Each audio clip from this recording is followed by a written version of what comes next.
Yeah, bless God. All right. We are live. We are live. Hey, everybody. I see that the room is already full. It warms my heart to see that y'all are already in the room. I have a surprise for you guys tonight. You might notice that there is someone new to the panel. We have Tasha C. If you are not familiar with Tasha C, she also reviews David Makes Man. You know, El Teddy has been talking about her in her reviews all season. And so I reached out to her and she was gracious enough to join us tonight for the season finale conversation about David Makes Man. So welcome everybody who's in the room. Let me just do a quick shout out and then we're going to jump in. Vovo to Love, you've been here, baby. Mwah, thank you. Shakira is in the room. Sense isn't common. Captivating Christian, you know, baby. Yana already, she said, yes, I made it, but my husband is on Thursday this week. So El Teddy, you know how it would get. See, El Teddy, you having a bad influence on the people. On third, what? Her husband on. Basically, she let you know her husband that they gonna get it in when he get home. Oh, okay. Bless God. Well, I mean, at least somebody getting some shit. Okay. Bless God. Bless him. Bless God. Bless him. Shondo in the room. Abby, you go ahead and introduce yourself for anybody that doesn't know, and then El Teddy. Let me turn this TV off. well, hello everybody. Hi y'all. It's me, Abby Reviews, your favorite BBW, Queen of Wakanda, whooper of tricks, giver of no dams, first of her name. Okay, giver of no dams, El Teddy. You know, for those people who do not know me, I am El Teddy 27. Yes. I applied for this little thing called life and was told that I was overqualified. Just a big fish in a small pond. Call me if you should need me. Tasha C, introduce yourself.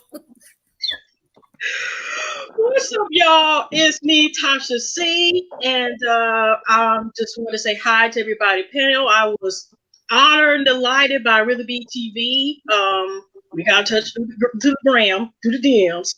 Gram, right. And thank you, El Teddy. And that was the first connect. Thanks for the plug. But anyway, y'all, I'm delighted to be here and get my thoughts. And, you know, we join our perspectives to agree, disagree, add on, and just enjoy ourselves about the series that we hope is season 2. Because you know how a lot of good series nowadays. There is a season 2. They've already announced. Who was it? Who was it that sent me something? I put it on my community wall where Felicia Rashad, you know, Southwest by South. What is it? South by Southwest. South by Southwest. Okay. Felicia Rashad was on a panel and they were discussing season 2. So I'm gonna assume there is one if she's discussing it. Right. Hey Castro. I did get some. Hey Mattress King.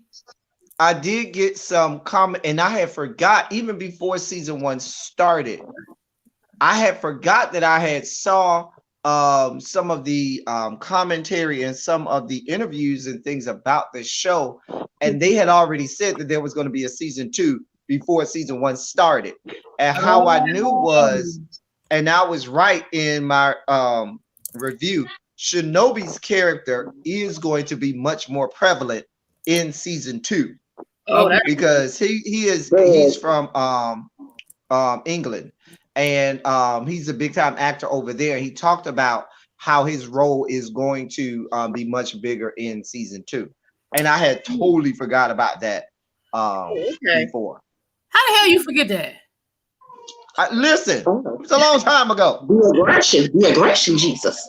And for those people who don't know Tasha C actually has been around for a while. She has several thousand subscribers. Yeah. She ain't new here. She ain't flew here. She grew here. Yeah. So if you're not familiar with her, that's why we are honored to have her, because you got more subscribers than all of us. So I just came out of retirement, y'all. I kind of have not been on really that much in the last couple years. So I just came out.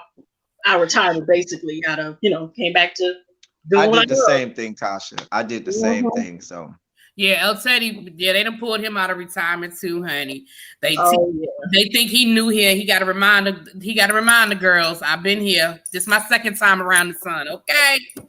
All right. So Okay. before I drop the first question, I just want to acknowledge we got a few more people have come in. Ariel, Williams, Jaded, baby brother is in the room.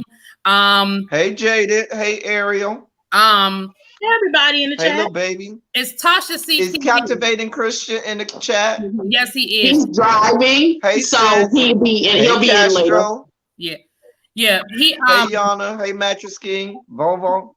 somebody asked for your channel, but it's Tasha CTV. If they type in Tasha CTV, it'll pop up. Yeah. So y'all know how we do over here. Y'all go on over there and subscribe. She has some other stuff going on over there. Even though David McMahon is now in hiatus until season 2, she's got other stuff going on, so y'all can check her out.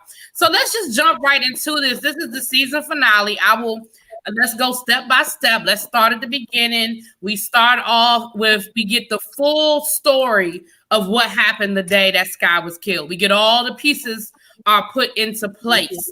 I know how Abby feels because I saw it in her review. Abby said, I ain't had no problem with Sky rolling up over there and whooping up on Boy.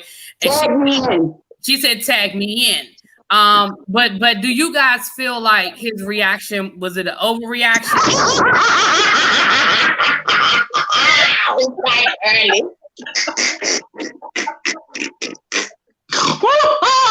Oh no, that's not even the bad one. No. When she called him Uncle Tino, oh my God, I died. Hold on.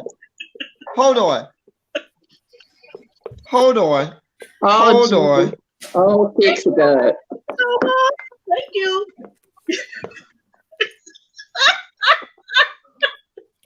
Because he was Keno, then he was Tino, and I just don't know. Dear God. Oh, no.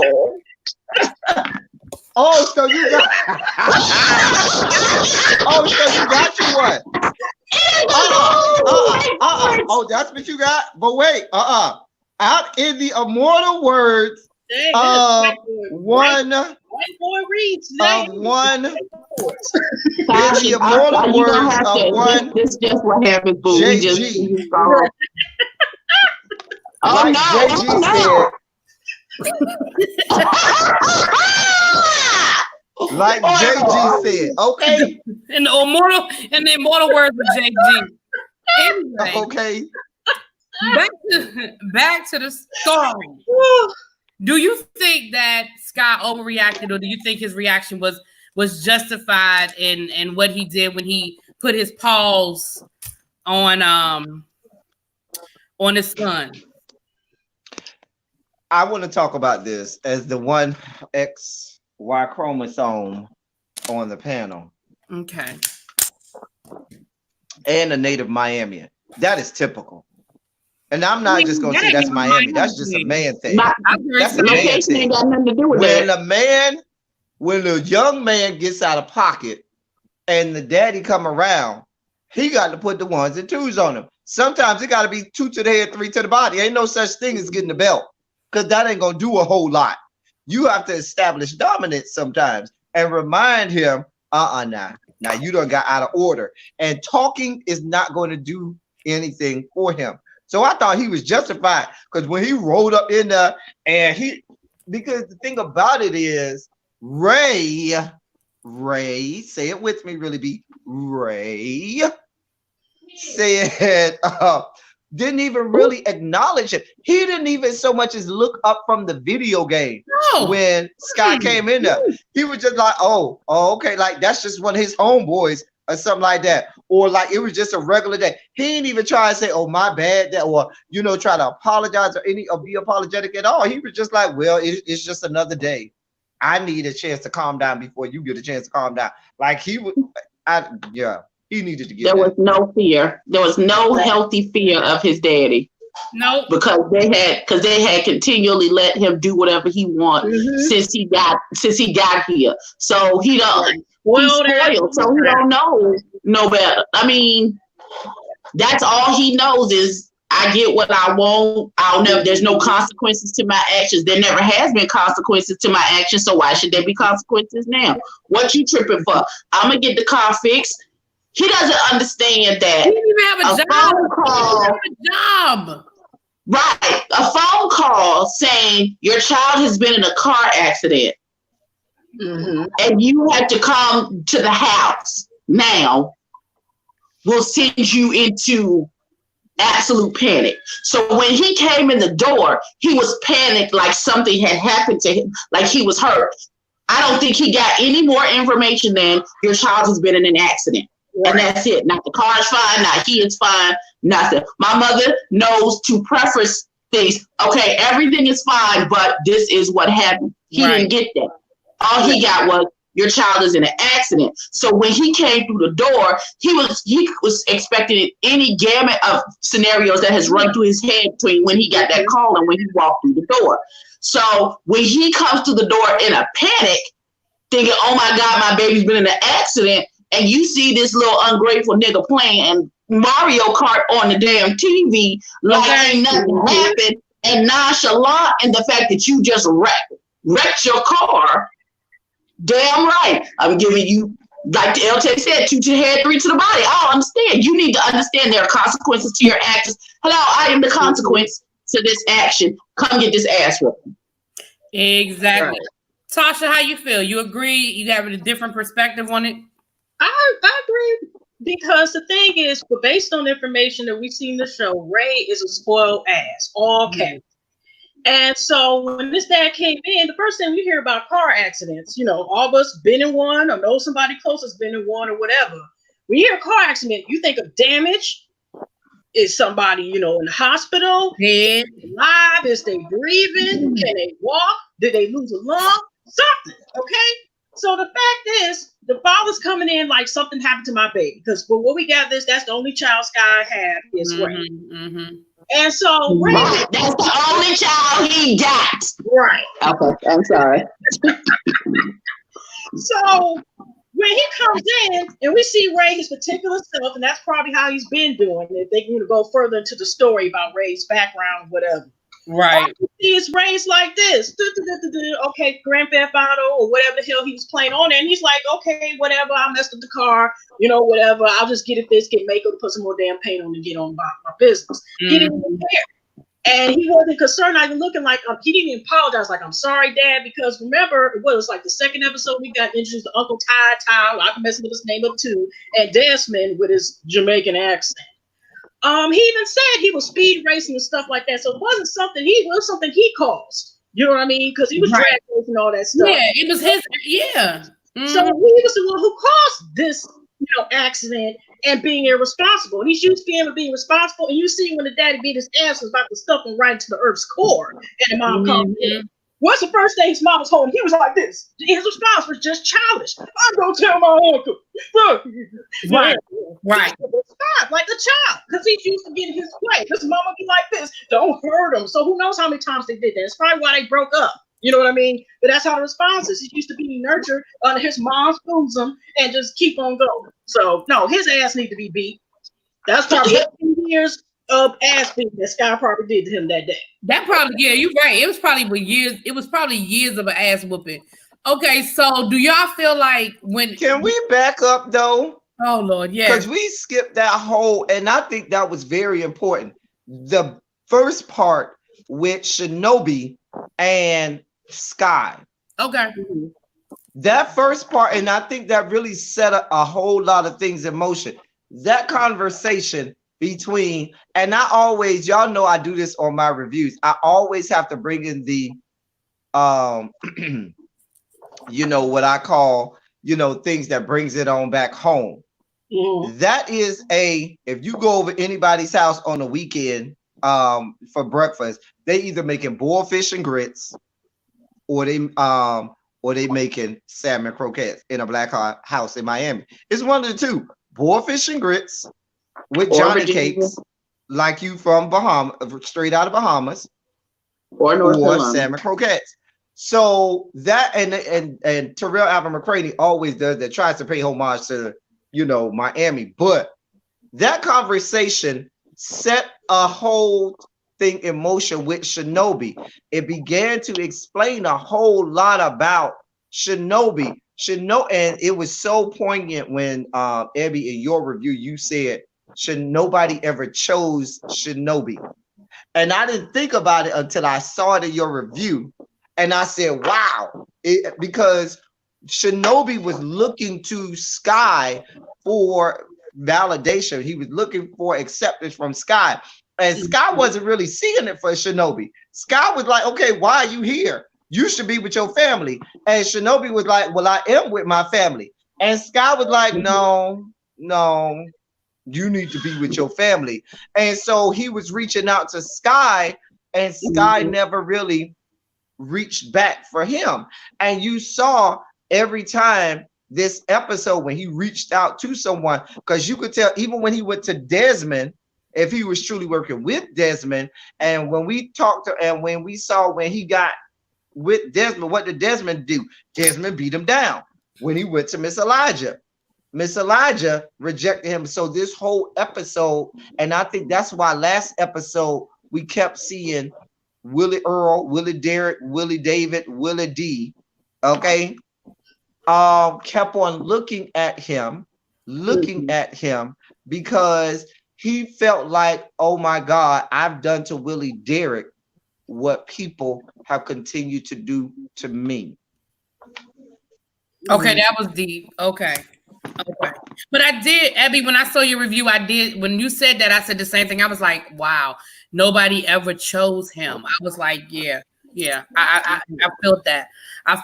Okay. And a couple of comments in the chat. Jamila Marshall said, let's talk about how mothers intervene when discipline is needed.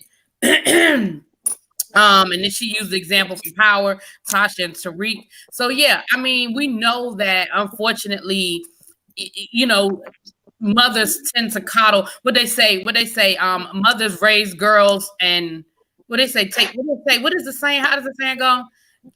They love their boys and raise their girls. That's it. They love their boys and raise their girls. That's what the mothers do. And then, fathers, of course, have their daddy's girls and stuff like that. So I don't know. I'm a different kind of mama. I was raised with your parents are a united front. And when I was married, whenever we were such a united front in the parenting situation, whenever a kid came to us and said, Mommy, can I do such and such and such? My first response was, did you ask your daddy? Mm-hmm. When they go to their daddy and say, Daddy, can I do such and such and such? His first response was, did you ask your mama? So we were united in that front, and I didn't do the disciplining of my children. Now I kept an eye on it because, hey, nigga, don't go too far. But there was never no, they don't get any discipline because they're children and they need discipline. I don't believe in that. You can't touch my child type of thing. No, knock that nigga out. He wrong. What you mean? Hey, I think the world would be a better place. All right. So we're back in the Ville. We realized that David was dreaming. We're back in the Ville, and they're walking through the Ville, and David starts to feel like all eyes are on him. We quickly, realize that it's one of David's visions. However, we realized that he wasn't too far off. People in the Ville were blaming him for Lil Willie's death. So, and I think all of us brought it up in our reviews that basically, like, why are they picking David to be the fall guy when Ray been selling, drugs, and before Ray it was Sky? Like, why is it now, David, you did something? I mean, why do you guys think that? And I'm gonna start with Tasha. Why do you guys think that there was, a finger pointed at David, even when, not to fast forward, but even when we went to the vigil, even with, Tara's mother saying, I don't want you talking to him anymore. Well, why do you think that was kind of, they were looking for, why do you think that David became the scapegoat, I guess, for lack of a better word? Well, possibly because to a certain extent, David seems like the one that, how he's intelligent and so forth. So to a certain degree, there's people who have high expectations of him, and some people who stereotype him, just like I call Principal Fake Fallow, for example, that stereotype him. Oh, I don't like her. Anyway, I don't like her. anyways, so We can jump her in the parking lot after this. right. So, anyways, when it comes to the bill, some people see David as they die or they whatever, but some people also see that he's intelligent, somewhat an introvert, and keeps to himself. But he's also about the books, whatever. You know, he don't show where he goes to school, and he never comes with his uniform when he's going in the neighborhood. Right. The white tees or black tees be back on. So, in other words, like people, it seemed like in the bill they expect him to be a certain way and high expectations. So possibly they put a blame on him is because like, oh, you think you better than somebody, but you know what I mean? But you worse, and you supposed to be uplifting, supposed to be like a representation of positivity, and yet, you know, ever since you started dealing, this young boy died. So even though they've been dealing who knows how many years, this you know, and you know, people, you know, got addicts and so forth, whatever. It seemed like once Willie died, even though it seemed like I said in a review, when he was in the car with Ray, it seemed like he seen Willie foreshadow something bad was going to happen to the person. Yeah, he did. But still, it's like, you know, how you have the scapegoat. So since they thinking like, some people think, oh, David thinks he's better than, oh, Gloria thinks she got a good son and blah, blah, blah, blah, blah, blah. He ain't ish, and this is why this child is dead, because of him. Mm-hmm. It's like, okay, oh, you think you better than, but you worse. You worse than all of us. So he got the boost to that. Okay, that's and I was thinking that might have had something to do with it too. You were supposed to be the one to get out, so to speak. You know, you were supposed to be. Abby, what you got? I think the people in the Ville are hyper sensitive to what's going on, and even though David think he's hiding behind Renan or using him as his stalking horse, they know he's the power behind the throne. So rightfully, they decided to put the blame for Willie Derrick's death on David.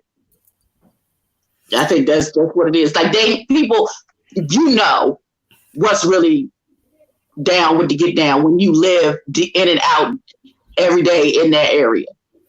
So even though he can play the role and code switch and all that good stuff,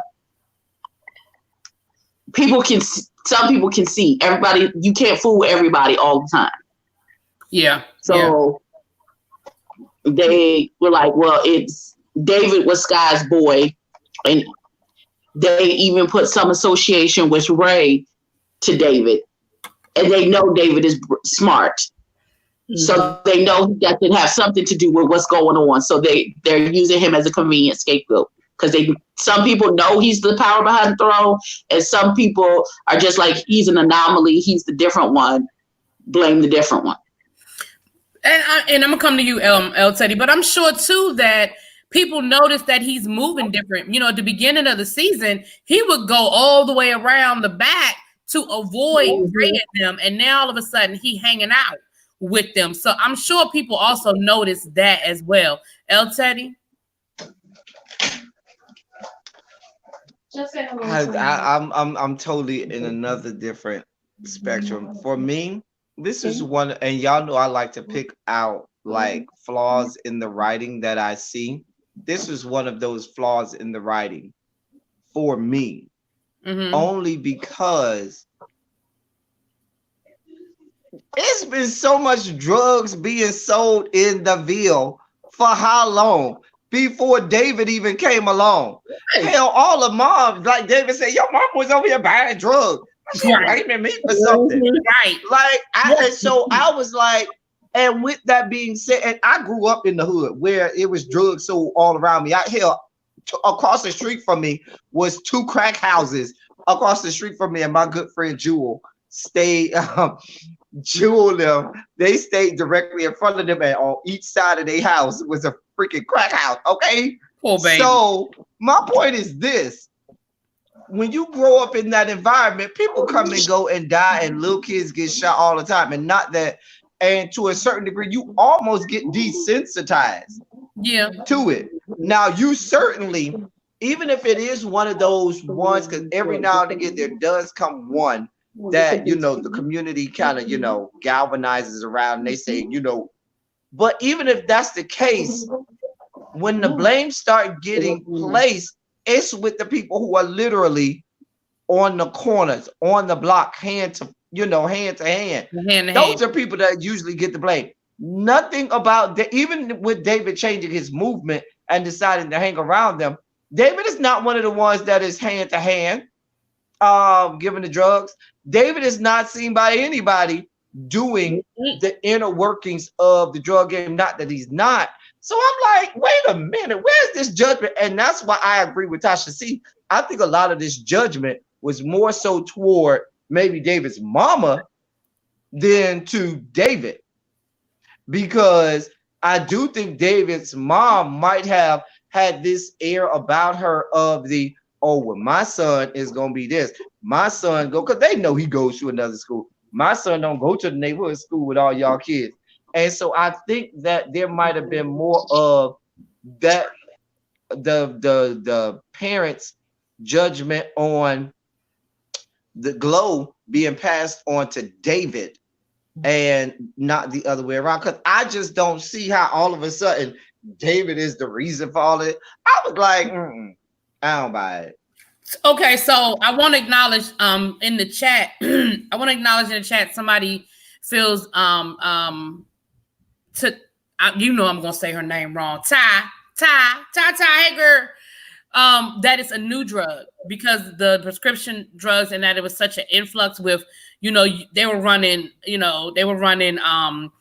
David's prescription pad and what Uncle Teo was bringing through there. Do you think that might have had something to do with the fact that it's a different? I mean, I understand your point, El Teddy, absolutely is valid, but do you think that might have had something to do with the fact that it's a different drug than what was already coming through, and then so soon after the little boy dies? But where did the little boy get it from? From his brother, Shinobi.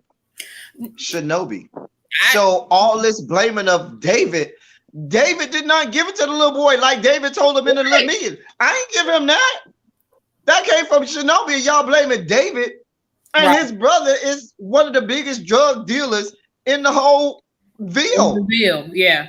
I agree. I just thought it was, I agree. I just thought it was weird that she was blamed. And if you remember the original shipment, I should say, or the original allotment of prescription drugs came from Uncle Teo. Right. Before David them had the script pad. That goes all the way back to episode 2. Exactly. Exactly. Okay. I'm just throwing them out. Okay, so let's go to the epic. I think again, all of us in our reviews thought that this scene was epic with David and if I'm jumping around, I'm sorry. I'm just taking my brain takes me with David and Gloria have this showdown. Even though we find out later that it was another one of David's what I should have said versus what actually happened. But how do you guys feel about that moment? Because again, it was epic. It was epic. Abby, I'll start with you this time.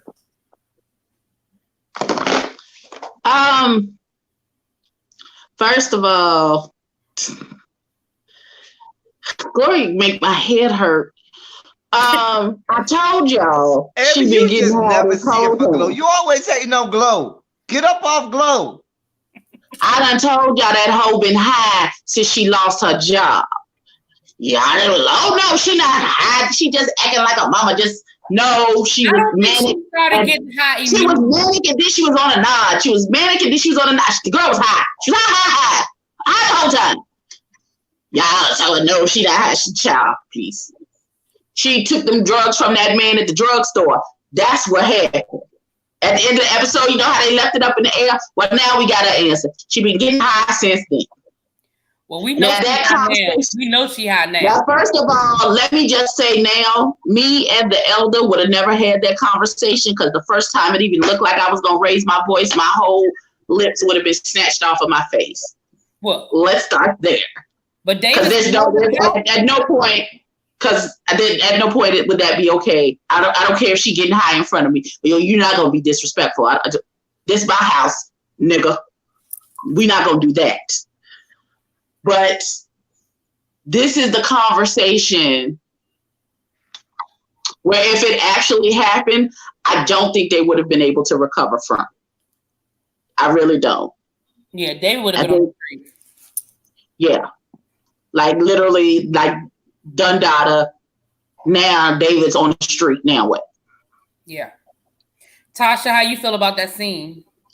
It was a very powerful scene, and also explains the frustration of David being put in his position, and him being where, look, mama, look what I had to do. And now you're going backwards into an area that you said that we weren't going to be in. So even though they don't really like discuss it that much, I know this season is more so like the trauma he has with the whole Sky situation. He also has trauma from Gloria's drug, addictions. Right. And it bothered him as well. Even though, like I said, it's more focused on Sky, it was more so David is still dealing with the effects of Gloria's addictions, or unfortunately the relapse of her addictions. Mm-hmm. So what made it so powerful is it's like, yeah, I agree with you. If that really did happen, she would have took that one book bag and threw his ass out, and he probably would have stayed with Mix Elijah. Okay. That would have been what would have happened. Okay. Because, he stabbed her verbally. He was actually just stabbing everybody all this last episode, just stabbing the fake fallible principal's ass, stabbing her, parents, raggedy ass, mama, just stabbing everybody. He was like Freddy Krueger and Jason. He sure was. Episode. Okay, that's how he was given to. So if he would have said that stuff to Gloria, there wouldn't have been no season 2, because it would have been a murder right in that living room. Right. So, El Teddy.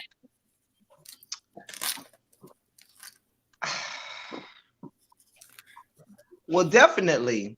The two actors in this scene, they acted their ass off in this scene. Let me tell you something. They did that. Now they did this scene. But I have a real theory about David and his mom. And even going back to last episode, why David gave his mom the pill. David is at the point now, and this is just my theory, and y'all give me liberty to parcel out my theory. Don't we always? You don't have a whole lot of choices. Oh. Now. Oh, we got choices. David, you see how David ceremoniously did away with Sky once David got to the point? Because I think before the mom told David that she wasn't employed, like he said when they were fighting, he been knew she had no job no more.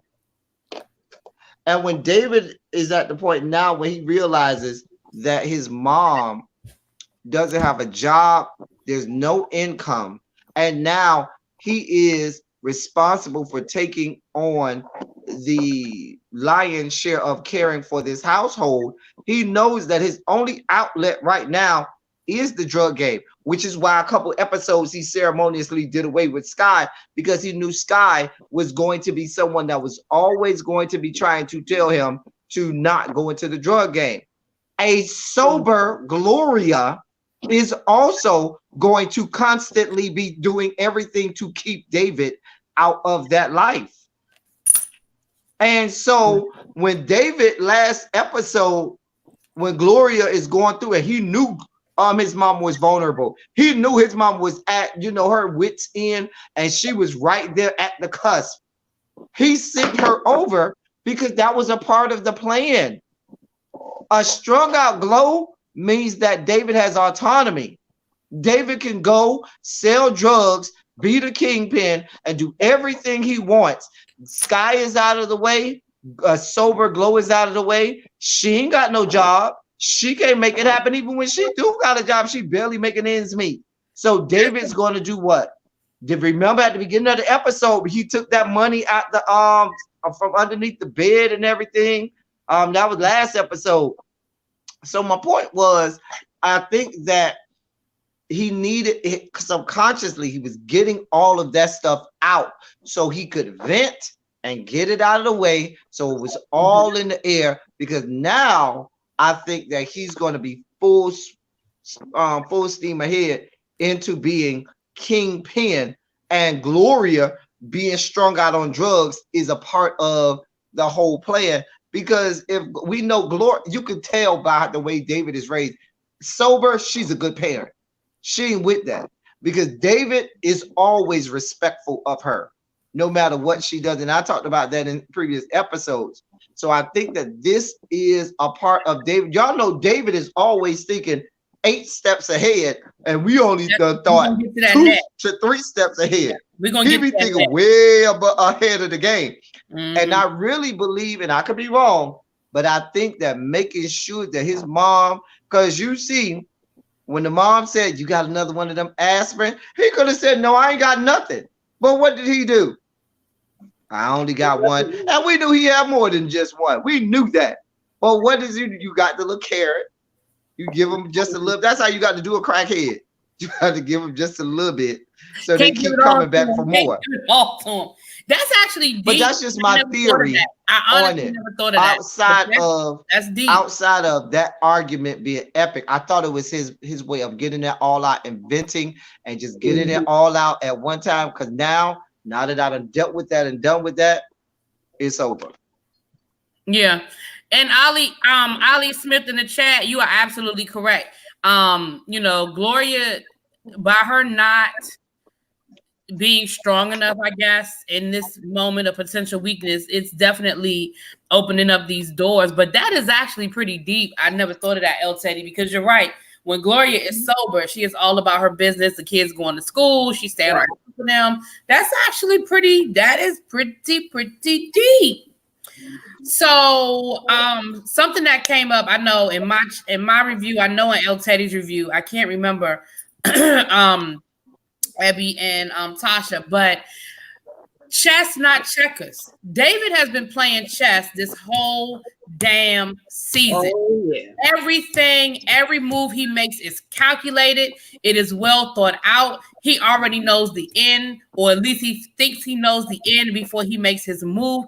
And in this episode, because y'all know, well, Tasha, you don't know, but El Teddy and Abby, you know, because I was texting y'all and I was like, I don't like this. Because it took me until about the last 15 minutes to figure this plan out that David had already put into play 2 episodes ago. You know what I mean? Even and it's funny because in El Teddy's review, you saw it click for him. Like he was like, wait a minute. It was that. I told y'all.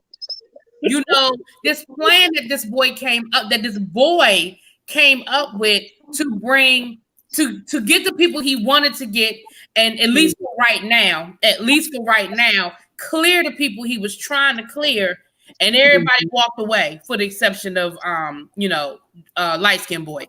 But everybody walked away. And I found that I'm looking at this and I was like, oh my damn.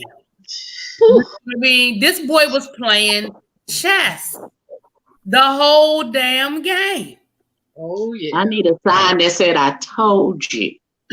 Oh, Lord. I told y'all 2 episodes ago when y'all was like, who y'all think he plotting on? Where y'all been? Y'all not paying attention? He clearly said, okay. I told you. You told us that he was setting Shinobi I up. told y'all he was plotting on Desmond. As soon as he saw that boy jump over that railing and it clicked for him, and that's who still got. Mm-hmm. That's when he started thinking 12 steps. That he already had the plan in his mind. Oh, you got, my nigga, you got. I got you. Yeah, I wasn't surprised at all. I knew David has been thinking strategically this whole time, this whole season, and every interaction that he has had with anyone. It has been, except with maybe the exception of Saren and maybe Terrell.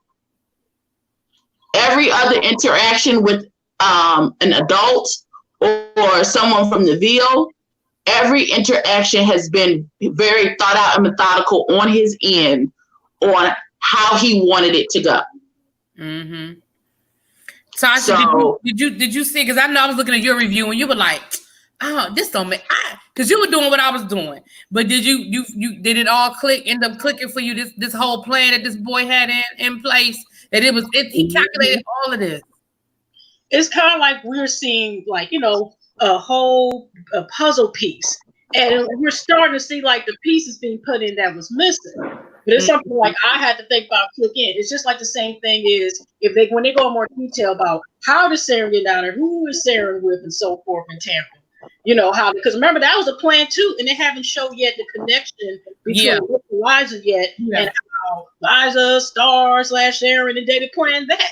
Yeah, so it's like that's the mystery behind. Like like I said, he's playing chess. He got that crown on his head, and it's just like I said, like that's like that even makes the series more phenomenal. Just how genius, and then he's 14. Right. My gosh. 14. Exactly. This is season 1. So, right. You know what else I thought about this episode too? And shouts out to the people in my comment section, because Lord no. They probably still over there right now in my comment section arguing about this episode. Because baby, I have not put a single comment in there. Baby, they almost got 100 comments over there in the comment section. Baby, they are arguing over there in my comment section right now. Okay. Anyway, I really feel like one of the things what stuck out to me, because make no bones about it, David is not done with Teo. And one of the little seeds that I think was planted that we're going to see next season with Teo is that seed he planted with Miss Elijah when he told Miss Elijah, "Oh, I think Teo is like you." yeah. And I think that's going to come into play. And I think he might use Miss Elijah, or dare I say Shinobi. Well, that's Who knows? Here we go there next, but go Now ahead. watch this. David might know that might be, because think about it. And I can speak as a member of the LGBTQIABCDEFG community. Niggas like Shinobi who go in the hood and be acting like, oh, I'm just here to get my get filleted, get my knob slobbed on. They be somewhere else in somebody else's house putting footprints on ceilings, okay? Legs in the air. And I think that if David is saying that Teo is doing that, he's trying to connect Shinobi and Teo with that, probably to make Miss Elijah jealous, because he knows. We saw this episode. If you ain't know, you saw it. Miss Elijah and Shinobi got a thing for each other way deeper than what we probably realized. Like, it ain't just oh, I'm just coming here just to get my rocks out. Oh no, they really have feelings for each other. Yeah, there's some feelings. That was obvious.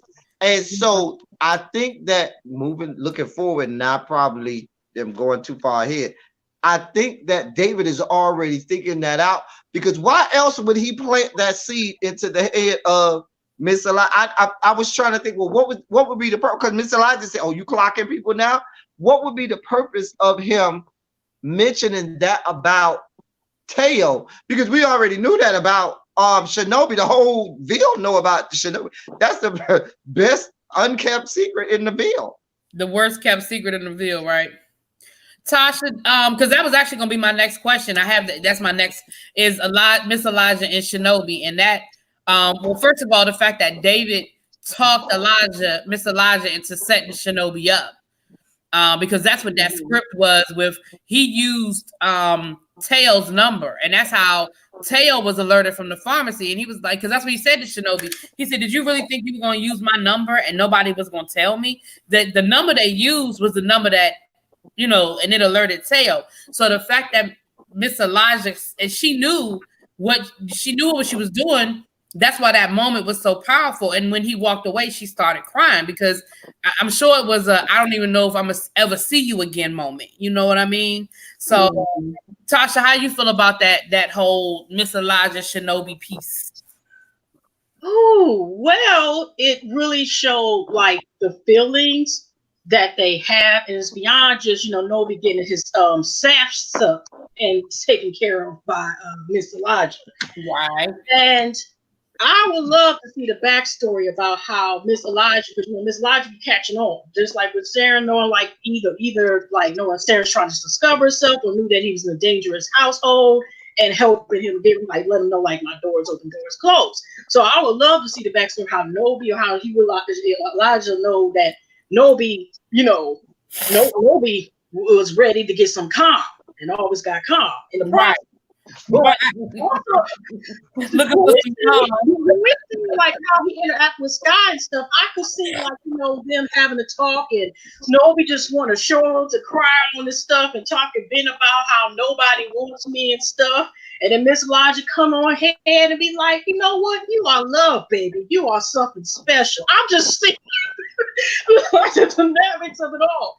But it ended up going where it was a situationship, but you did start to see feelings there. But you could tell relationship. I like that. Right. But Nobi started, like I said, you could tell he vented to her, just like he's been to Sky, because you see how most people think he's just this angry a-hole, which he is. And it's a few people he was calm with. He was calm with Sky. He was calm with Miss Elijah until she was like, no, not tonight. Okay. Right. Other than that, he wasn't really calm with most people. I forgot the other person he was calm with. Most of the time he was angry. And that's the persona he wanted to get, this aggressive, alpha male, all caps. And it was just showing like, actually, Miss Elijah, that scene also proved like Nobi does have feelings, or he may not have love, but he's starting to have a great likeness. And Miss Elijah was also proving that too. Like Miss Elijah gives like, I'm a free spirit type of person, but that right there shows like, okay, y'all got feelings deeper than how deep she can. So saying it show like, okay, there is some love there. So I would love to see their love story or under love story, or what's going to come to be about, because that's interesting. It's like I'm ready with my popcorn type of situation, because they really just show like two lovers that's starting to have feelings. And like, okay, what y'all gonna do? Y'all gonna keep this DL on the side or whatever? Or is this going to come out? Or is Nobi gonna be on Tinder? What is going to happen? I know this is probably out there, whatever. Not on Tinder. No, it's not gonna be on Tinder. It's gonna be on Grindr. Okay. Okay, I was gonna say it's gonna be on Jack, but okay. Or Jack. Okay.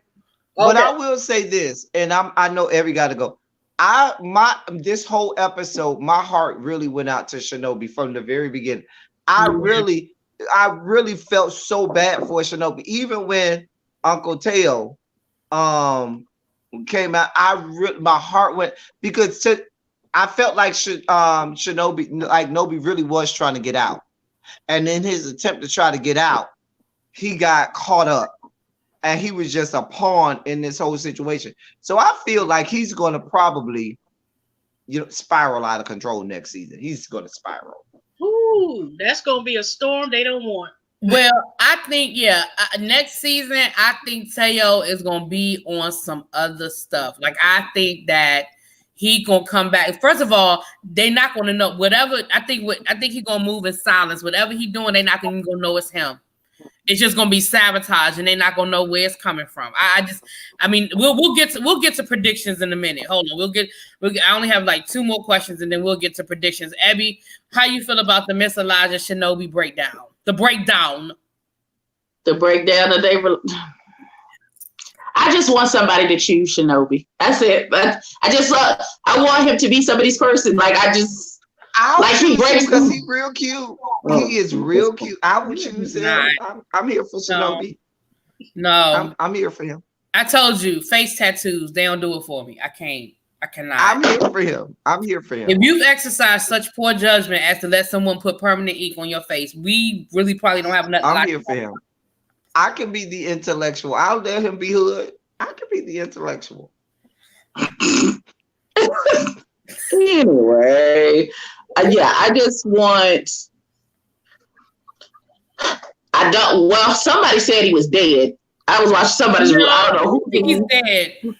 That somebody said he was dead. That's not the case. He's definitely not dead. In my review, I said they left the door open, but then when I went back and looked at it again, they definitely let you know that he was still alive. Well, yeah. I think AfterBuzz, their review too, said that Desmond's the only one that passed away. They had two guests people that work on the show that were talking about that. Yeah. Desmond's gone, but not. I don't think. Yeah, one of the writers was definitely on there, and he said that Desmond is dead. But well, no, y'all say it's not Desmond. Y'all sing it with me. Light bright, turn on the magic of colored light. Light bright, turn on the magic of colored lights. Oh, now? Okay, you know, you're He right. is dead. With his I do have fake one Jamaican question. accent. Can I ask one question? Sure. Do we think that the officer is on the take, or is Uncle Teo working for the police? No, police working for him. Yeah, I think so too. Yeah. Because I know this is random, but remember the part where they were sitting at dinner storm of what's Teo Uncle Ray's mama's name? Angie, something like that. Angela. Remember she was saying something about they about to get 2 wings at the hospital or clinic, wherever she works at. Yeah. She was telling Uncle Teo, like, you can invest or get some more customers or something. I don't know, which is like right. That was she told Ray, she said, look, man, I used to slang with your father. I just do it on the counter now. Like so I'm down to like 2 more questions. Let's talk a little bit about David giving it to Saren's mom. He gave it to her. He gave it to her, didn't he? Yeah, your face on the floor, girl. Yeah. He done cracked your face, girl. It's on the floor. Pick it up. Okay. He gave it to her. He said, run, sister. Run. Just run. We need to hold Just run. Don't fight back. Just run. Just run. Don't fight back.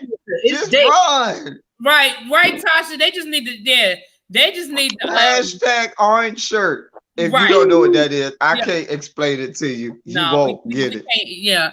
But Tasha, you're right. They just need to give her a funeral because David laid her out. He said, you don't want to know what I know. I'm gonna tell you what I know though. Let me tell you what I know. He said, now you need to just go, and then he's gonna hit her with the get home safe. Be safe though, beloved. Be safe though. Then you get home safe now. When he told her, when she wrote up, oh, don't worry, they ain't paying you no attention. They just got lights over here, okay? Right. They ain't paying you no attention. You safe for about 30, 45 minutes. Girl, you safe for a little while. Because, baby, they ain't paying you no mind. They just got lights. Right. Hey, watch it. If you ain't never experienced a hurricane, that junk is real. When you be up here without lights for like a week or 2, and you be praying, please, God, please be Florida Power and light to turn these good lights on. Baby, when they turn them good lights on, baby, and you do that happy dance for Jesus, Lord. Child. One time, and I mean, it's not even on the level of a hurricane. I'm not trying to compare it. But one time we had a storm come through, and it had been like probably 4 days. And I'm not comparing it to the hurricane. But we were outside because it was in the middle of the summer. It was hot as hell. And we were over at my neighbor's house, and we were on her porch, and we got to singing gospel music, honey. And we were getting it, we was doing our thing. Next thing you know, the power came on. I was like, well, all right. Won't he do it? Won't he do it? Won't he do it? I said, all right. Won't he will he won't? Yeah. So I said, so Reese's Pieces in the room asked my DMV sister, what up, girl? Said, do you think the mother found out any new information from David? No. I mean, she found out that David knew what was going on in that house. She knew she found it out, but I don't think she didn't get any information about Sarah that she didn't already know. I don't believe. I just thought that was interesting. And then even when David went to the school and the principal, who I can't stand, but the principal gonna talk about something. Yeah, I think Sarah's mother wants to speak to you. David was like, yeah, my mom wants to talk to you too, because Yeah, she want to know why somebody put their hands on me and you didn't call her. Like, what was that about? And you see the principal's face, bro. Yeah, your face, girl. Girl, your face is on the floor. Pick it up, girl. Get up, your face out. Bro. When I tell you he laid her out, because watch this. I know you had the same reaction that I had. Because, baby, that is the last words that you want a child to tell you. That they mama trying to call you because somebody put their hands on you and she want to know why you ain't call. Baby, you're going to be down in somebody's district, in somebody's office on time out for a little while. Okay. Let me tell you something. Baby. Woo, child. Let me tell you something. And I'm going to take Tasha. I'm taking your mood, Tasha. That's what David hit her with, the knife. He hit her with the knife. He was hitting Jason on her. How do we feel about, how do we feel about him returning the pad? And what do we feel like the doctor, what do you feel like that relationship is going to be moving forward with the doctor? Is there going to be a relationship? Because David's not even going back. I mean, well, we don't know where the season is going to pick up, but what do you think there is a relationship with the doctor? I mean, he did promise David that if the pad came back before Thanksgiving, they were square. But what do you guys think? Where do you think that goes? Tasha, I'll start with Tasha, our guest. Where it's going, like you said, it depends where it picks up. If it picks up where they're coming back after, they come on the story, whatever. They could be possibly. It depends because it seems like the therapist does want to seem to work on trying to see who David really is and what's going on, because he was trying to really get him to vent about, how you feel about this person, how you feel about this person, how you perceive yourself, and so on. So it could go either way. Since he got the pad back, he may possibly still, if David's still there, depending on when they pick up the show for season 2, they may be able to continue on. And he, if he's able to get more therapy sessions, and he wants to do them and continue onward to help David, because he still has PTSD. He still has that trauma, the anxiety that he has. So he may be able to, like I said, it all depends. I mean, if David's still in the game or whatever, it'd still be interesting to see 2 sides of David, or the 3 sides. Like I said, so it all depends. Or the doctor could just be fade away, not want to work with him again, because even though he gave at the pad, he may be okay, he's done his over, because remember he said, it's no more games. So right. Right. I'm not playing with you no more. We in. I ain't got to worry about you. You got to worry about me. So once you get my stuff back, or it's I'll be able to. I'll still want to help you or work on getting yourself together. So like I said, it really all kind of also depends on what the therapist and the writers want to play his role if he returns back in season 2 or whatever. That's true. That is true. El Teddy. Like you said, it does depend on when they start off, because it's still early in the school year. It's only November. Yeah, that's true. Yeah. And it's a long time now. If they start off with the beginning of the following school year when they're in 9th grade, then that's a different story. But if they start off where they left off, it's a long time left in the school year. The heart of the school year has not even begun yet. That's so true. There's a lot of time for Dr. Bree, if he wanted to antagonize David. As much as we think David, is this criminal mastermind, Dr. Bree has David, by the handle, because he knows what David, and David knows that. Now, I don't suspect good writing says they're not going to start where they left off. That's just good writing. It said that they're not going to start right there. It wouldn't make sense for them to start right there where they left off, not for a television show, maybe for a novel. But I don't think that David would have any reason to go see Dr. Bree. Dr. Bree already knows David wasn't coming there to see him for real anyway. David only was going to Dr. Bree for the purpose of getting that prescription pad. And that goes all the way back to episode 2, when he first wrote down the name of those prescriptions. That now I'm telling you, and I'm thinking, really, and I might be giving David too much credit, who's to say that he not only was writing down the name of that prescription? On some, if you look at some prescription drugs, they'll give you the numbers for the doctor and so forth. All of the numbers for the prescription and everything are actually on the prescription label.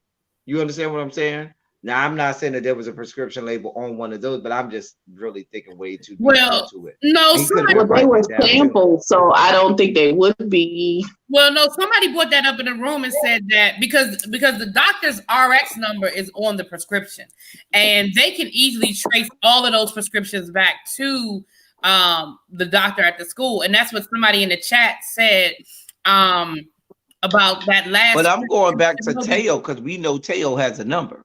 Right, but because David's name was on that last script, now that last script didn't go anywhere because it went to the crooked cop and the crooked cop took care of it. But who's to say that the pharmacist didn't write something down or peep something? I don't know. But you're right. We definitely got to keep that in mind that David's name was on that last script. A couple of things I want to say, and then we're gonna move into predictions because I have a prediction about their relationship, but I'm gonna put it in my predictions. I want Mattress King. You know we love you, and you know I will not intentionally ignore you, boo boo. Mattress King brought up a good counterpoint to the conversation about Glow, basically saying that Glow is suffering because she didn't have a mother, and she's processing and dealing with that herself, and that may lend to some of her bad decisions. But we kind of really explored that last week, though. But your point is valid. Your point is valid. Allie Smith brings up a very good point that I actually did want to talk about. So thank you for reminding me. The conversation between Teo and Ray with the whole dark skin, I had your back. Can I go first for once? Because I haven't gone first at all tonight. Can I just talk about that? Because you're so... Yes, go ahead. Oh, are we going there right now? Okay. Yes. Now, this is where I want to speak authentically to Miami. And I'm glad they put this piece in there. In Miami, and they haven't said what denomination, not denomination, Lord, what the nationality is of Ray's mom and the family. Whether they're Dominican, they do look to be Dominican, because they do look a little darker. I ain't paying attention to what you wrote up there. Or whether they're Cuban or whether they are Puerto Rican or what they are. But in Miami, there is a lot of colorism amongst the Hispanics. Yeah. A lot of the reason why the Cubans that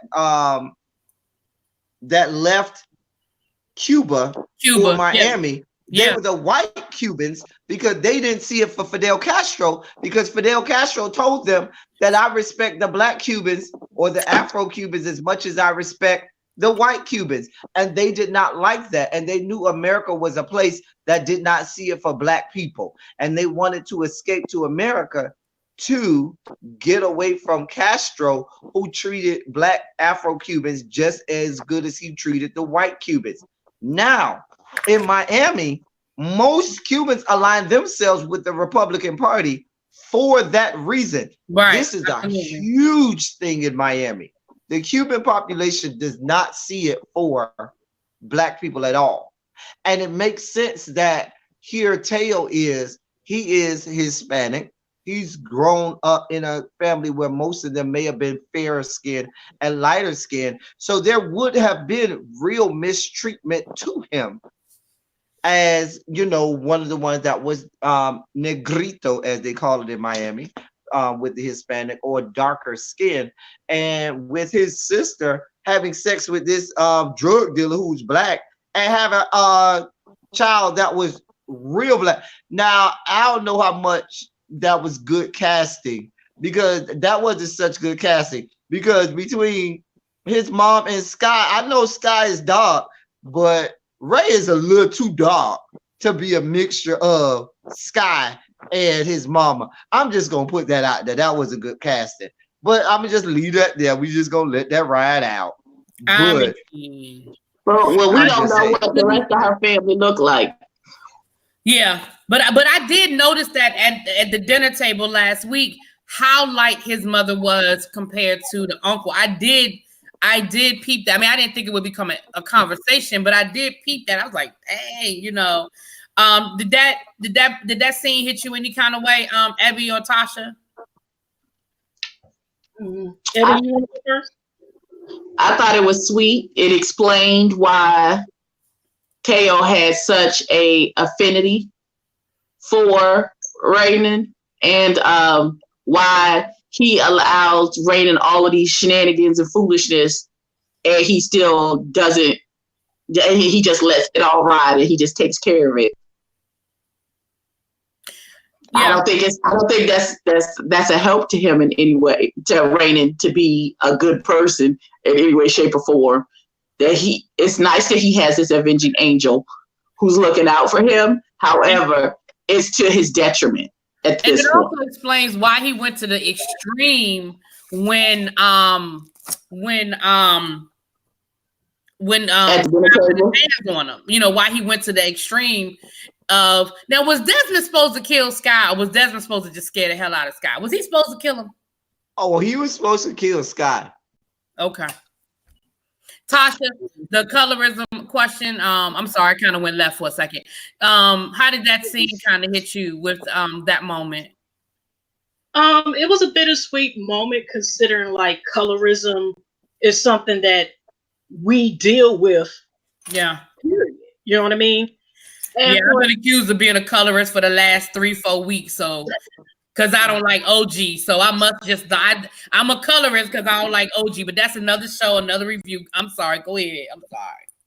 But just like two little things real quick. I'm going to say, like, personally, like, knowing like I have a older sister that is chocolate, that's brown. She's also the reason why I wear pink the last 2 years, because she's a breast cancer survivor. Oh. And like how she dealt with sometimes colorism issues, growing up. And then also think about the story real quick. Like of course I never met him because he's been gone before that. I had a great grandfather that could pass, right? Because I seen the picture of him. He looked white. Mm-hmm. My grandmother. Mm-hmm. And I had a step grandmother that was close to, but this is what the problem was. She was too dark for them. So the daddy was like, she's too dark for my son. So they annulled the marriage. Oh. So, and I met her. She's about the same color, really like El Telly's color, just, all caramel stuff. And God rest her soul, because she died about 20 years ago. But the thing is about just remembering like moments about like the colorism thing. And it's beautiful. It was a bittersweet because this is coming from Uncle Tom, this crazy dude. But at the same time, remembering like, okay, this thing is reminding like, because whether you're chocolate or yellow, whatever color you are, you're beautiful. And you shouldn't be attacked, for being genuine chocolate or whatever shade you are. So the importance that I've gotten from that was, even though, like I said, the uncle was crazy, whatever, it's like Ray, like it was kind of like love yourself. And then it's kind of like thinking like, are they going to go to more detail? Does Ray have issues with color? It can probably go to that too about colorism. Good question. That's a very good question. Touching on, the drive-by Bible situation, how you get the most religious people, abuse and so forth, and self-medication / addiction. So are they going to talk about colorism in the next season? What about the fact that everybody else in this whole drug situation is light skinned? David, the only really the only other dark skinned one in this situation. Yeah. You got Sky, then David, then Ray, and Sky, then Ray, then David. Even if you want to look at it in that, look at Shinobi, look at Desmond. Even Teo, as dark as Teo thinks he is, Teo would still be considered on the lighter spectrum. Right. Mm-hmm. Before I think, hold on. One thing I did want to read was Ty said, I'm a doctor in real life. The DEA number when prescribing controlled substances and everything Shinobi filled will be traced back to the school psychologist. That's what I thought. Because come on, for us having degreed people in the chat. Come on, for the degreed people in the chat. Because in our chat, in these parts of YouTube, we don't have people who are uneducated and unlearned. We have people who can put words together that have more than 2 syllables. Thank you for my degreed people here in said chat. Hey y'all. Anyway, because one of the medications that I'm on is a controlled substance, and I have to show my ID every time I pick up my prescription, even though I've been picking up my prescription from the same pharmacy for the last 2 years. But they have to they have to put my ID in the system every time, and because it is a controlled substance, and so I was pretty certain that number. And again, we'll wait and see. Now this could be a question of they'll address it next season, or if they don't address it, is it bad writing? But that'll be a conversation we get to, next season. Now, I want to say this. I think that covers most of my questions. Before we get to predictions, does anybody want to speak on anything that I didn't speak on, or bring anything up from this episode that I didn't? Well, I have two things, because I always like to speak up first. No. Really? Shocked. Two things, and we don't have to spend a lot of time on it, but definitely the scene where David saw Sky, and he asked him, if you had one wish, what would it be? He said, that my son would be better than me. Yeah. And he said, you the man now, or something like that. He said, you the man. Or he said, he alluded to him being the man now. Now, I always say, I maintain, he did not say lamb. I went back and watched. He said man. Okay. I'll be wrong. He said man. But he never really answered the question. He just said, you the man now, or Also, at the end of this episode, which would, go straight into the predictions for next season, I felt like this whole, happy-go-lucky, colorful scene with them playing Sandlot football and JG cussing and all was all in David's head. I said that. And also, at the very end, David saw either someone or something that really bothered him. Yep. And it went off. I think he saw someone. It was either someone or something that he saw. And I kept rewinding to try and see if I could see in his pupils what it was he was seeing, because it was a real close-up picture. But he looked at something at the very, very, very in last couple of seconds. He looked at something. And he said, and that really kind of threw him for a loop. It kind of shook him, and then it went off.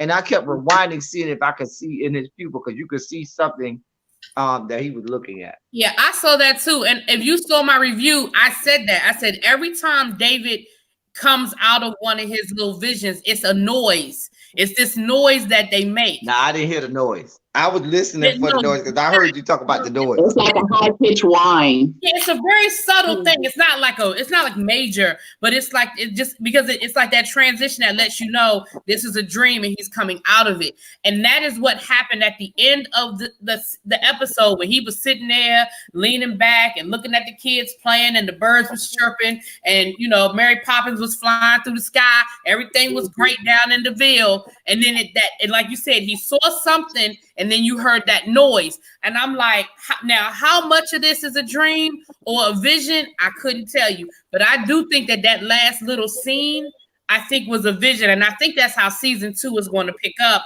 with him coming out of, like, that's where they left us. But that ain't really how things went down. And I think we're going to find out that what we think went down, because remember, his plan worked perfectly.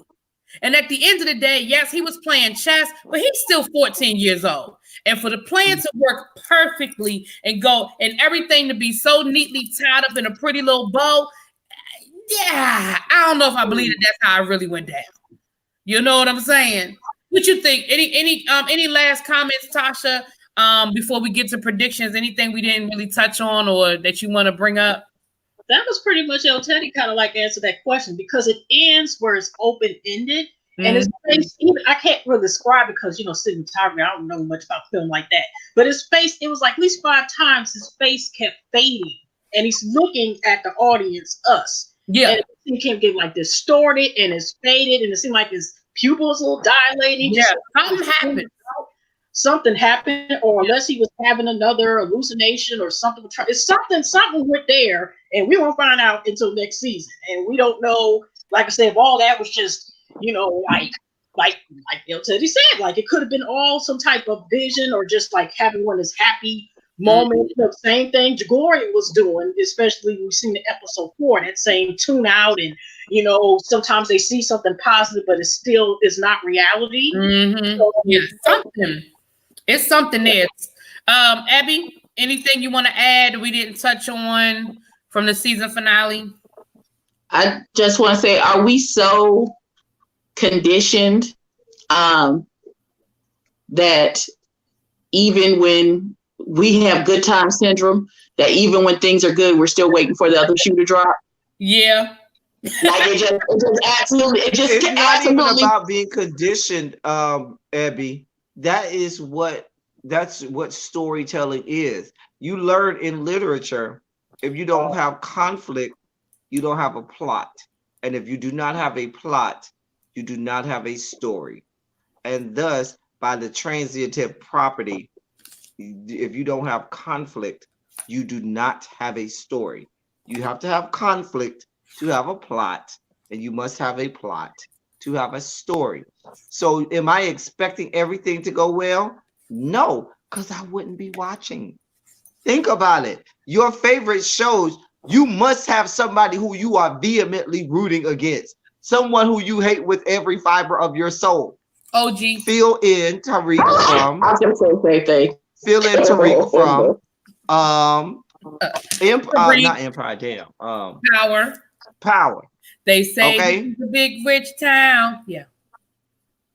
Or Tommy from Power. Don't know what it like him. You could have left it at Tariq. Or Lala from Power. She's gone. Thank God. Okay. Nothing. Oh, so for predictions now, I have a prediction. I didn't say this in that moment.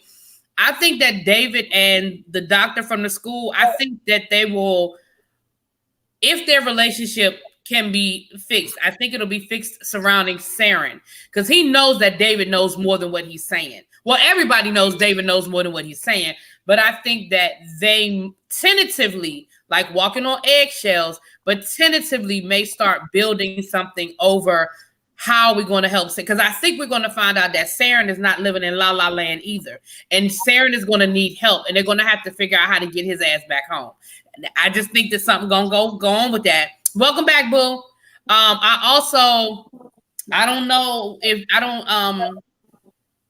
But anyway, so I'm gonna see what y'all have to say. But I did want to say that I think that if there is going to be a relationship there, I think it'll surround the need to help Saren out, I think. But what do you guys? I'll start with Abby this time. What do you think? Predictions.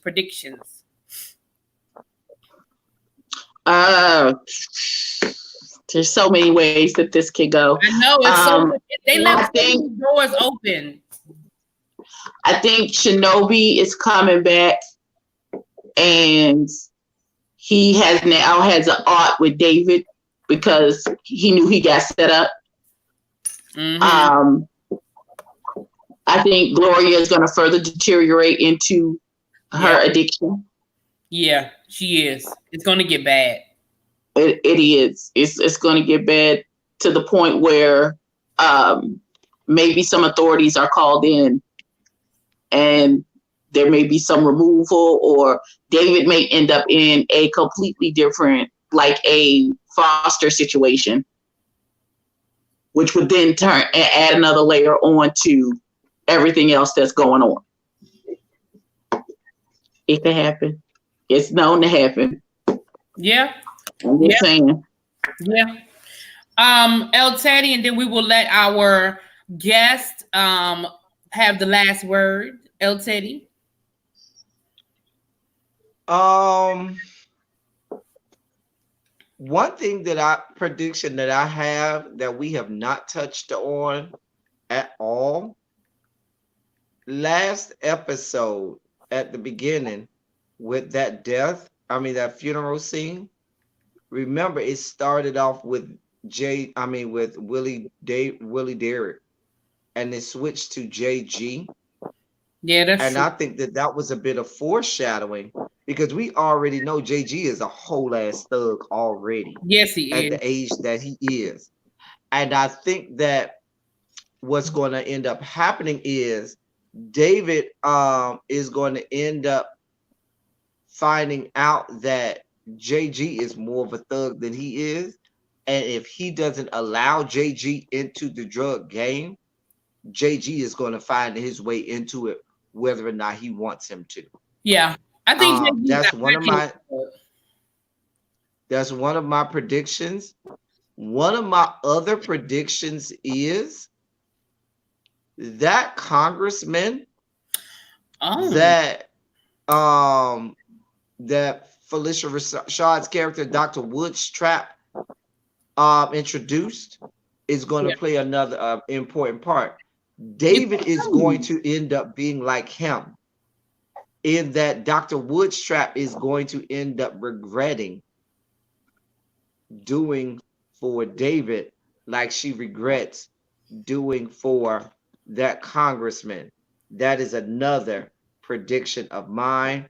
And my last prediction is we're going to, like I told y'all, we're going to get a lot more Shinobi, I believe, next season. But Shinobi is not only going to have it out for David, but Shinobi is going to have it out for Teo. Because I see a Teo Miss Elijah situation perhaps happening, which is going to make Shinobi jealous and help to further spark his anger toward David and toward Miss Elijah and toward, just all of the world. Those are my predictions. Okay. So was Teo the company that Elijah had when Shinobi came to the house?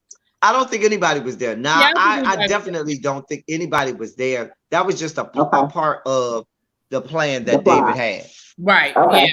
Yeah, I don't think anybody was in there either. That is definitely interesting. I think that I definitely think we're going to see more Shinobi. I think that we will flash back on. I think we're going to get more of the backstory, but I think we're going to get a lot more of Gloria's addiction because she's going to. I agree with Ebony. It's definitely she's going to be in the throes of addiction next season. David is going to be even more of the man of the household because she's not going to be able to function. But I think we're going to get a flashback of what things were like her first time around with her addiction and how it got there. I think we're going to find out exactly what Gloria was alluding to when she threw that out at Elijah, talking about like you used to take care of me. So that's one of my predictions is that we're going to get some flashback on that. Tasha C, once again, thank you so much for joining us. I hope that, little brother wasn't too much for you to handle, Gary. Oh, it's all good. It's all good. Any predictions? Always hating on me. It is so many predictions that are between y'all lovely people. I'm just going to add in maybe a couple in. Now, when y'all paid attention to the episode after when it was a storm was forming, they had the grumpy drive-by Bible thumping grandma's house, which I don't know how she's going to play Gloria's mama anyway, personally. Me, I mean, big sister, I can understand whatever. Okay, that's a whole other story. That's correct.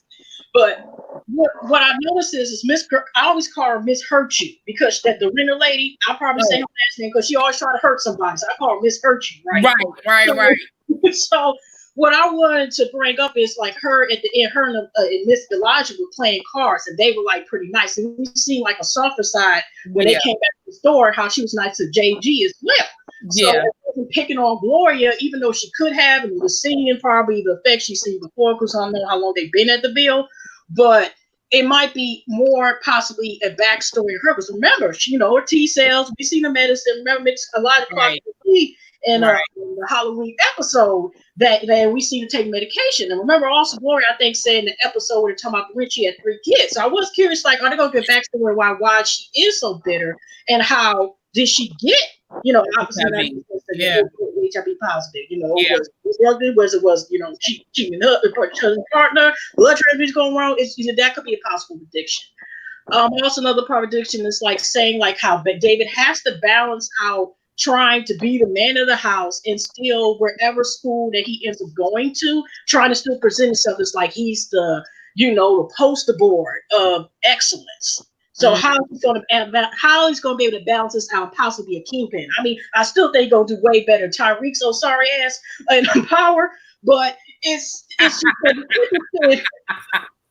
It's still going to be interesting to see how he's going to be able to wear this crown, wear this tie to school, present himself, and then kind of balance it out. And the combination is, like I said, Gloria self-medicating.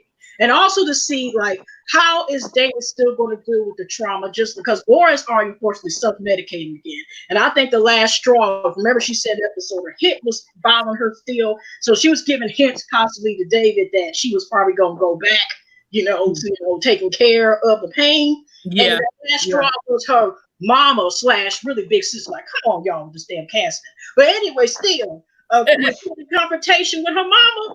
And her mama did her the way she did, that she was like, that's it. Give me the pill. Give me the whole pack. I'm going to have it's a rough night. The whole pack. Right. So, that was her breaking point, and that was her last straw. And if she wasn't on them already, she sure was popping them like Skittles. So what I'm saying is that it's considering David still has these mental issues, how is he going to go along? Self-medicate. I mean, is he going to self-medicate? How is his hallucination? Because we already seen signs like Marissa, a couple people told me, we already started seeing throughout the season that his, like the behavior of the post-traumatic stress disorder and knowing Ray was the reason why Sky is dead, even though that kind of like went on the thing, how is it going to affect him? Is it going to make him more heartless? And you go over with her issues and then him still not getting help for having mental health issues. And him trying to find a way to get it. So it's like, how is he going to deal with that and managing all these personalities? Still, I'm saying, like I say, he's still better than Tyreek. You know what I mean? Yeah. It's just like I said, it's like, one of the main things is there. And also, of course, Saren.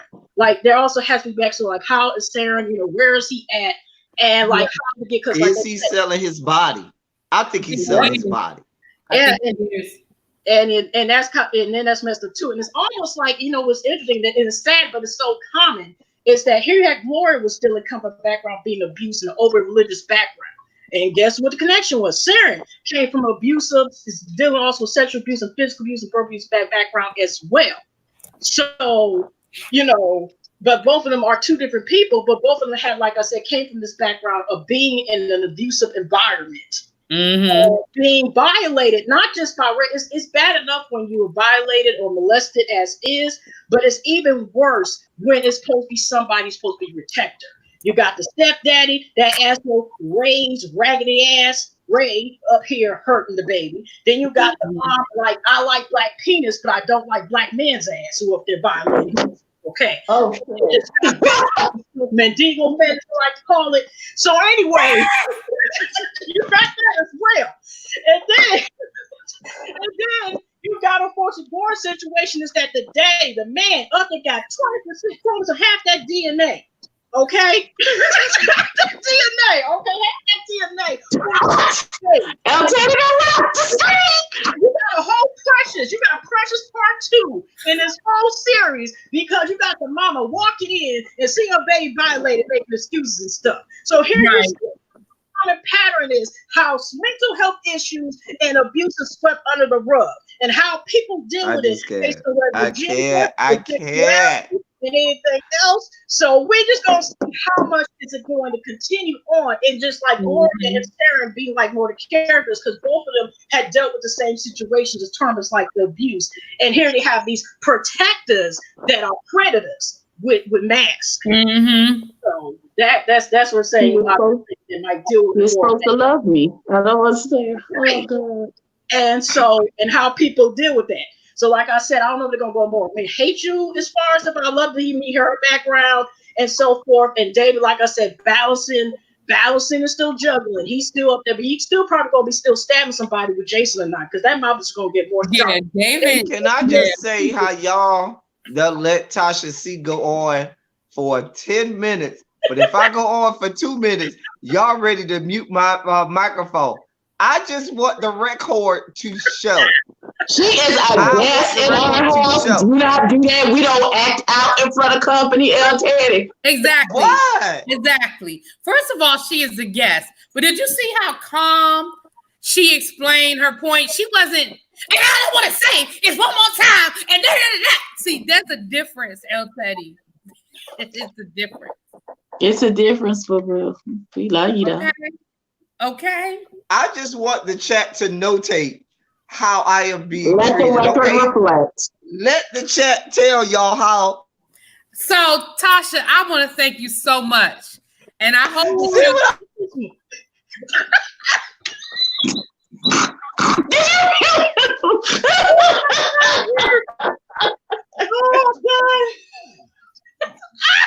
Oh, fix it, God. Fix it.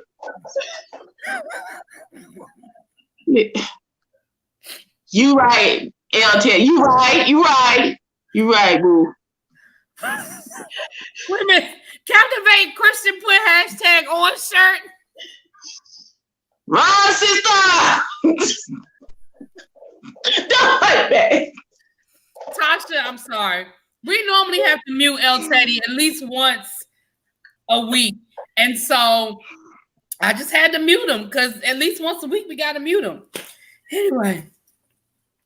But Tasha, Bobo the Love They getting you, sister bitch. They getting you, sister bitch. Don't fight back. Just run. Just run. Just run.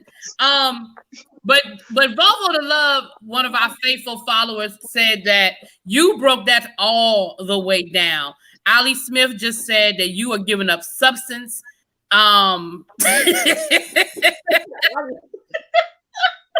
Wait, I flirt too much. Ali, you look like you mad because I ain't flirting with you. Are you mad? Woman, you would never flirt with her. Ali, I mean, but that and I ain't never seen. Yeah, I mean, you're right. I mean, you have a point. I mean, I ain't never. I could bring Beyonce in here. Well, you don't like her. That's enough. Forget it. Forget it. You know, I don't see it for Beyonce anyway. I do not see it for that woman. Forget it. That's why I said forget it. Anyway, but that was definitely a deep breakdown that you did, Tasha, because you're right. When we start getting into all of these themes, and there's so many different variables that we can't even begin to guess. But we definitely know that we're going to have to figure out what's going on with Saren. I definitely feel like we're going to be dealing with Gloria's addiction. And we're going to continue to deal with David's conflict between the code switching of his being DJ versus David. But you see how he got the principal together and told the principal that he preferred to be called David. Like, don't call me DJ. So again, like, get back, bitch. You don't know me like that. I felt that was more so of David being like, we ain't friends like that for you to be calling me DJ. My name is David. Right. Calling me DJ like we friends like that. Right. I prefer David. Thank you. I prefer David. Thank you. Put some respect. Put some respect. Now, I'm gonna tell you guys this. I don't know what we're gonna do to replace David Makes Man, because can I just say you're welcome, because I had to force and damn near tie your hands in order to make you watch this show. Do I need to remind you? Okay. Come on, El Teddy. We had to talk her. Had to damn near bribe you. Then, not only did I do that, I went and told you, oh, I see these other couple people, YouTubers, that are reviewing it as well. Did I not? Did I not do that? But I got to get muted. But I got to come on here and get muted week to week. The people want to see more of panels like this. This is what the people want, and we have to give the people. Well, that's what I'm saying. We have to figure out another show. Shouts out to my girl Ty for the quote from Love Jones. That is one of my favorite quotes. She said, "Tasha, see, you broke it down. Thank you. So that it would forever and consistently be broken." And that's one of my favorite lines from Love Jones. Thank you. Ali Smith said, Tasha C, you were on point the whole time, and I loved your comments and perspectives. Thank you, boo. So everybody that's loving up on Tasha C, y'all go right on over to her channel right now, subscribe, so you can get some more of this deep thought and some more of this content. If y'all haven't subscribed or y'all are not already subscribers, y'all run on over there and hit that. Y'all know to hit that little red button. Y'all know what to do. Y'all know what to do. What else do you review? I know you were talking about Power. What else do you review, Tasha? Well, I've been on Power for a minute, but I had to get back and make up, like, because I was sick. You ain't missing nothing. You ain't missing. I'm good. I watch y'all reviews. That's good enough for me. But anyway, I got to make up my green leaf. I was going to possibly pick up Tyler Perry. I'm going to try. We're going to try. You know, he got 2 shows coming out next week. Got Oval. That you know, and Sisters supposed to come on the 23rd. So I don't know. Now, is Sisters coming on BET or is it coming on BET? Not the streaming plus minus and divide. It ain't coming on there. It's coming on regular BET. So what's the name of the show? There's one called Sisters and there's one called Oval. So I don't know what night comes. I don't know if that's Tuesday or Wednesday, but they're supposed to start next week. Now, Sisters looks very reminiscent of Girlfriend. Yeah. Hey, Davin. Hey, boo. Yeah, Sisters looks very reminiscent of Girlfriends. Do we want to try to maybe review the Oval and then see how we like it and maybe convene? I'm gonna tell you, I'm shaky on Tyler Perry shows. I'm real shaky on them. But y'all want to, because El Teddy, you were saying you were looking for something to sort of replace David Makes Man with. Y'all want to try to. What is this Oval show about? It's supposed to be what I see in the previews: a mixed couple, in the White House, white dude, black woman, whatever. Scandal. Tyler Perry stuff. You know how that goes.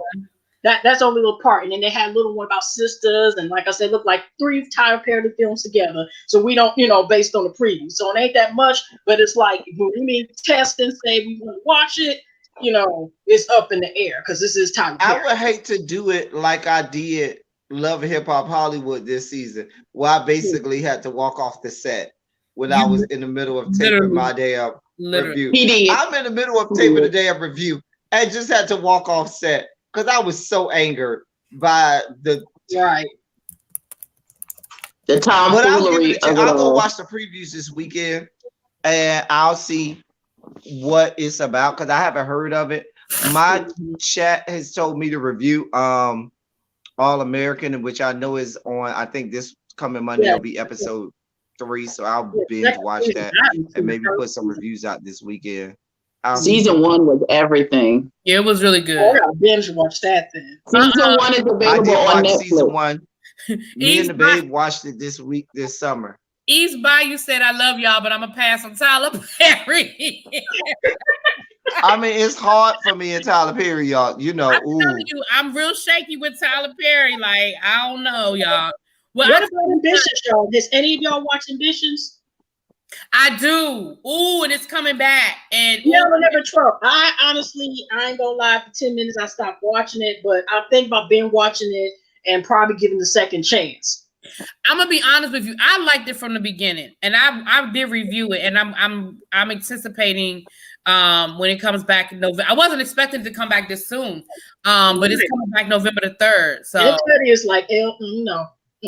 Ain't nobody fooling with El Teddy. El Teddy like, no bueno. Ambitions. Is that the one where they had kidnapped the girl? I only watched your reviews, really. I ain't watched the show. And it was like rich people, and they was, I don't know, something was happening.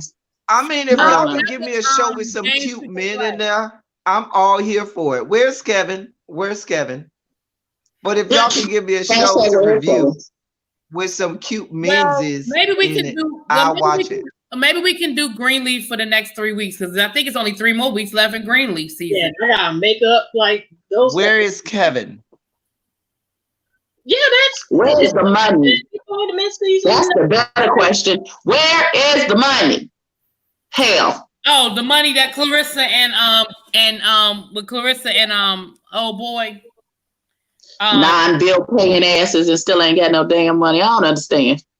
Well, Robin Givens, Ali Smith, Robin Givens always overacts. I mean, that's her. That's why I turned it off after when she got to her role talking to the daddy in that office. I'm like, click. I mean, she been overacting since her day. What was that show? Head of the Class or whatever that show was.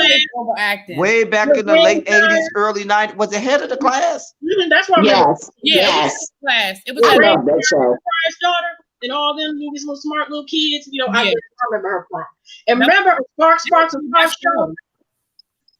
I don't know y'all remember that show. It had Terrence Howard, Uncle Phil, because I ain't gonna mess up the man's name. And I forgot that guy who played Yawana's man. She was on there too. She was in that Pretty Mom Square Maid. It was a show on like UPN when over there. About that. And WB was competition. WB, it was like a slept-on show. Well, and somebody said since her interview with Mike Tyson. Oh God. That's okay. That's the best acting she ever did when she was sitting next to him. I mean, if you want to be, you know what, we're not even gonna do that. Because she acted like everything was okay. It really wasn't. I hate Miguel Nunez. I really hate him. I hate anything that he plays. That Miguel Nunez, that's what you talk about, right? Yeah, Juana Man guy. He just makes my nuts itch. I just hate him. And he won a show. It was based on Carl Webb's. I need to get back in my books again. I just hate him. Just like I really hate Terrence Howard.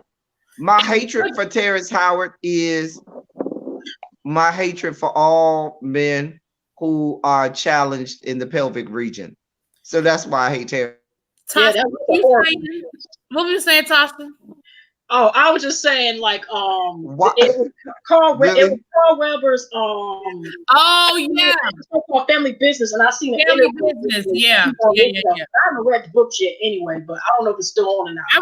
I read the books and because I was going to review it, but after the first episode, I was like, You know what show I've heard is really good that I need to get into?